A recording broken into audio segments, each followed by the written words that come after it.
વિદ્યાર્થી મિત્રો, અમારી યુટ્યુબ ચેનલ ટીચિંગ મેથ્સ એલજીમાં આપનું હાર્દિક સ્વાગત છે।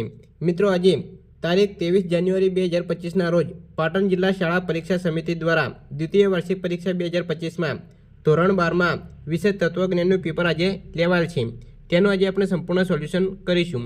જો મિત્રો તમે સંપૂર્ણ વિડીયો જોશો તો તમને સંપૂર્ણ ખ્યાલ આવશે અને જે બોર્ડની પરીક્ષા આવે છે તેમાં પણ ખૂબ જ ઉપયોગી નીવડશે। જો મિત્રો તમે ચેનલમાં નવા હો અને ચેનલને સબસ્ક્રાઇબ કરવાની બાકી હોય તો ચેનલને સબસ્ક્રાઇબ કરવા વિનંતી, જેથી તમને જે નવી અપડેટ આવે છે તે અપડેટ મળતી રહે। વધુ સમય નહીં લેતા આપણે પેપર જોઈશું। તો એ વિભાગ એમાં કેવા પ્રશ્નો પૂછાય છે તે જોઈશું। તેમાં એક છે મૂળભૂત તાર્કિક કારણો કેટલા છે? તો જવાબ આવશે A 5। 2 પૂર્વાંક સત્ય હોય અને ઉત્તરાંગ અસત્ય હોય તેવા શરતી વિધાનની સત્યતા જણાવો। તો જવાબ આવશે A અસત્ય। 3 સત્ય આધારિત વિધાન અને અસત્ય ફલિત વિધાનવાળી દલીલ કેવા પ્રકારની હોય છે? જવાબ આવશે B અપ્રમાણભૂત। 4 આધાર વિધાનોના એક સમૂહમાંથી શું નિષ્પન્ન થાય છે?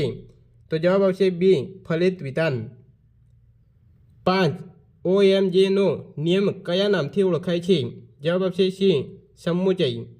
6 એમપીને લગતા નિયમના રૂપમાં કયા તાર્કિક કારકનો ઉપયોગ થાય છે? જવાબ અહીં C આપેલ છે તેનો ઉપયોગ થાય છે। 7 કઈ આકૃતિમાં મધ્યપદ બંને આધાર વિધાનોમાં ઉદ્દેશને સ્થાને હોય છે? જવાબ આવશે C ત્રીજી। 8 હાહન ભેદમાં સાધ્ય વિધાન કયું છે? જવાબ આવશે A હા। 9 અનિવાર્ય શરતોનો સમુચ્ચય એટલે શું? તો જવાબ આવશે D પર્યાપ્ત શરત। 10 JS મિલ પ્રાયોગિક અન્વેષણની કેટલી રીતિઓ આપે છે? જવાબ આવશે A 5। 11 અનુમાન પ્રમાણ કયા પ્રમાણ પર આધારિત છે? તો જવાબ આવશે A પ્રત્યક્ષ। 12 કોના પ્રત્યક્ષ જ્ઞાનથી અનુમાન ક્રિયાનો આરંભ થાય છે? જવાબ આવશે C હેતુ। 13 હકીકતલક્ષી વિધાનોની વિશેષતા કઈ છે? જવાબ આવશે B વર્ણનાત્મકતા। 14 કયા ધનને શ્રેષ્ઠ ધન કહ્યું છે? જવાબ આવશે D વિદ્યારૂપી ધન। 15 રિલિજિયન શબ્દનો અર્થ શું થાય છે? જવાબ આવશે C ફરી બાંધવું। 16 ઇન્દ્રિયોના વિષયરૂપ વસ્તુઓના આસક્તિનો અભાવ એટલે શું? જવાબ આવશે C વૈરાગ્ય। 17 જગતના વિદ્યમાન ધર્મોમાં અર્વાચીન ધર્મ કયો છે? જવાબ આવશે D શીખ ધર્મ। 18 જૈન ધર્મનું ઉદ્ભવ સ્થાન જણાવો। જવાબ આવશે D ભારત। 19 વિષયોની ઇન્દ્રિયોનો સંબંધ છૂટી જવાની સ્થિતિને શું કહેવાય? જવાબ આવશે A પ્રત્યાહાર। 20 અષ્ટાંગ યોગના બહિરંગો કેટલા છે? જવાબ આવશે D 5। વિદ્યાર્થી મિત્રો, અહીં વિભાગ એમાં જે પ્રશ્નો પૂછાય છે તેનું આપણે સોલ્યુશન કરેલ છે।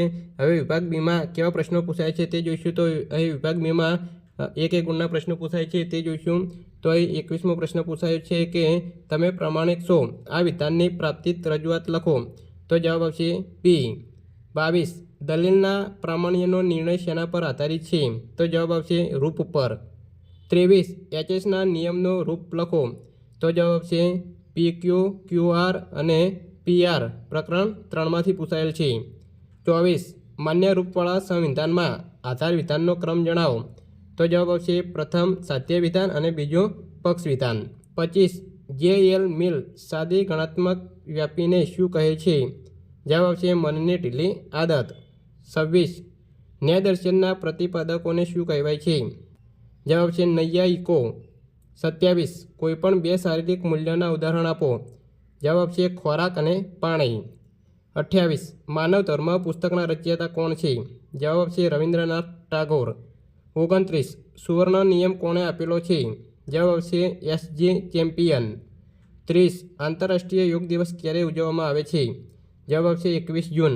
તો વિદ્યાર્થી મિત્રો, અહીં વિભાગ બીમાં એક ગુણના જે પ્રશ્ન પૂછાય છે તે જોયા છે। હવે વિભાગ સીમાં અહીં પ્રત્યેક બે ગુણના પ્રશ્નો પૂછાય છે। તેમાં અહીં 31મો પ્રશ્ન પૂછાય છે કે અહીં જે તીરનું નિશાન આપેલું છે અને સત્યાક કોષ્ટક રચવાનું છે। તો આ પ્રશ્ન પ્રકરણ 1માંથી પૂછાયેલ છે। વિદ્યાર્થી મિત્રો, અહીં સોલ્યુશન આપેલ નથી। જો સોલ્યુશન દરેક પ્રશ્નનું આપીશું તો વિડીયો લાંબો થઈ જશે। અહીં તમને જણાવીશું કે કયો પ્રશ્ન કયા ચેપ્ટરમાંથી પૂછાયો છે અને તે તમે તૈયાર કરશો તો તમને બોર્ડની પરીક્ષામાં પણ ખૂબ જ ઉપયોગી નીવડશે। અહીં 32માં વિધાન માટેનું તહેવર વાર્થક રૂપ એટલે શું? ઉદાહરણ આપો। આ પ્રશ્ન પ્રકરણ 1માંથી પૂછાયેલ છે. 33 એમટીના નિયમનું કથન અને સમર્થન જણાવો. આ પ્રશ્ન પ્રકરણ 3માંથી પૂછાયેલ છે.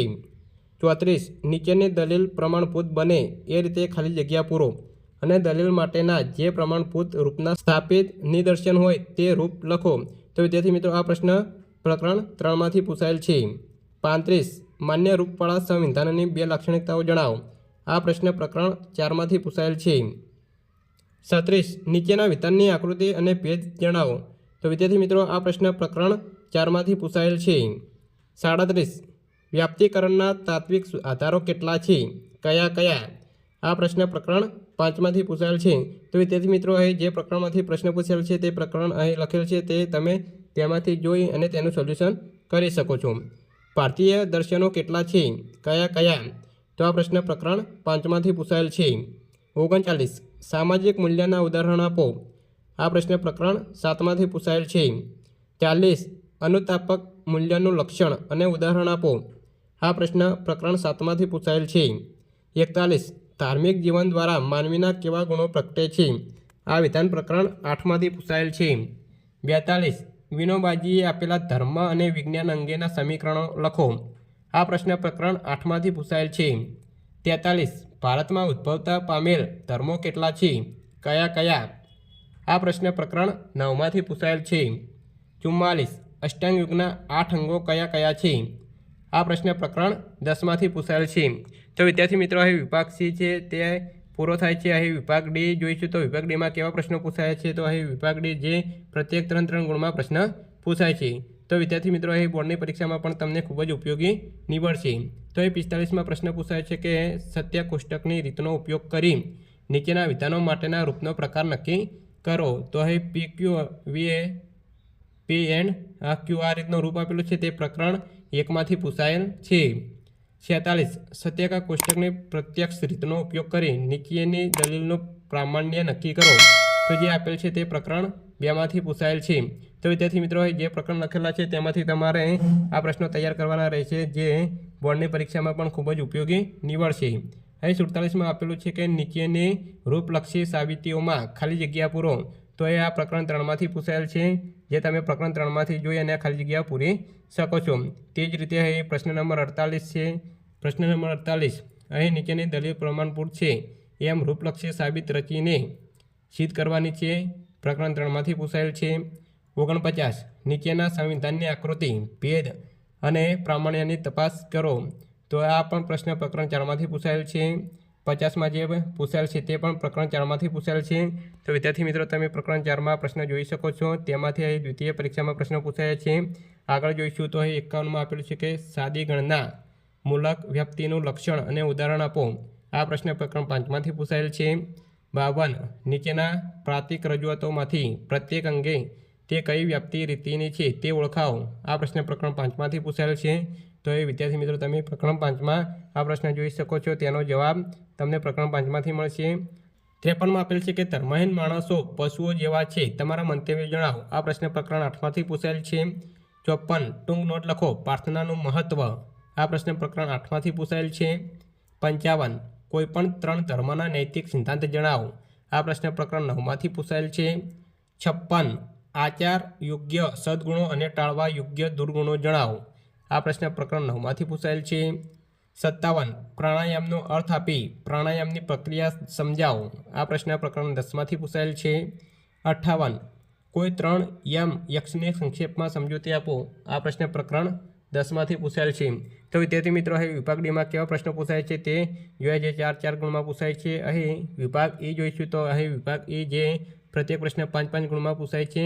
તો તેમાં કેવા પ્રશ્નો પૂછાય છે અને કયા ચેપ્ટરમાંથી પૂછાય છે તે જોઈશું.